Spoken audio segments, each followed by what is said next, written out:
اعوذ باللہ من الشیطان اللعین الرجیم بسم اللہ الرحمن الرحیم السلام علیکم یا علی مدد۔ مومنین و مومنات کی خدمت میں خصوصی طور پر زمانے کے امام اجل اللہ تعالی فرجہ شریف کی بارگاہ میں آمد رسول خدا صلی اللہ علیہ وآلہ وسلم اور آمد امام جعفر صادق علیہ السلام کی بے پناہ مبارکباد پیش کرتے ہیں۔ مومنین کی خدمت میں 17 ربیع الاول کے دن پڑھے جانے والی 2 رکعت نماز کا بے انتہا مجرب اور مختصر ترین عمل و وظیفہ لے کر آئے ہیں۔ 17 ربیع الاول کا یہ افضل ترین وظیفہ عمل ہے کہ آپ نے 17 ربیع الاول کے دن بلند ہونے کے بعد نماز ظہرین تک آپ نے اس 2 رکعت نماز کو پڑھ لینا ہے۔ بے انتہا مجرب ترین یہ نماز کا وظیفہ ہے۔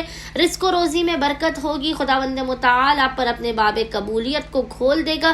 غربت و غریبی، تنگ دستی اور افلاس کا رسول رحمت کے صدقے میں خاتمہ کر دے گا۔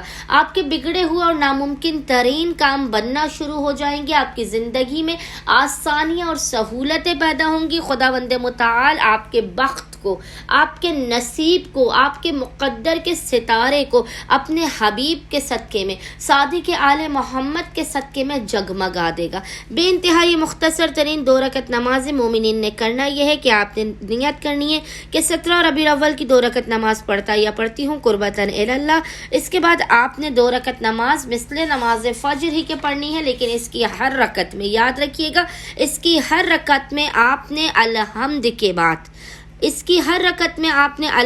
کے بعد 10 مرتبہ سورہ انا انزلنا اور 10 مرتبہ ہی آپ نے سورہ اخلاص، 10 مرتبہ سورہ انا انزلنا اور 10 مرتبہ قل هو اللہ احد آپ نے ہر رکعت میں پڑھنا ہے الحمد کے بعد۔ 1 مرتبہ الحمد، 10 مرتبہ انا انزلنا اور 10 مرتبہ سورہ اخلاص آپ نے دونوں رکعت میں پڑھنا ہے۔ پھر آپ نے سلام پھیرنے کے بعد آپ نے مصلی پر بیٹھ کر ایک تسبیح درود کی پڑھ کے اس کا ہدیہ امام جعفر صادق اور رسول خدا صلی اللہ علیہ وآلہ وسلم کی بارگاہ میں پیش کرنے کے بعد پیشانی کو سجدے گاہ پر رکھ کر خداوند متعال کو رحمت للعالمین کی رحمتوں کا واسطہ دے کے، صادق آل محمد کا واسطہ دے کے اپنی حاجات کو طلب کرنا ہے، اپنی مشکلات کے خاتمے کی دعا کرنی ہے، اپنی غربت، غریبی اور تنگ دستی کے خاتمے کی دعا کرنی ہے، رزق حلال و کثیر کی دعا کرنی ہے۔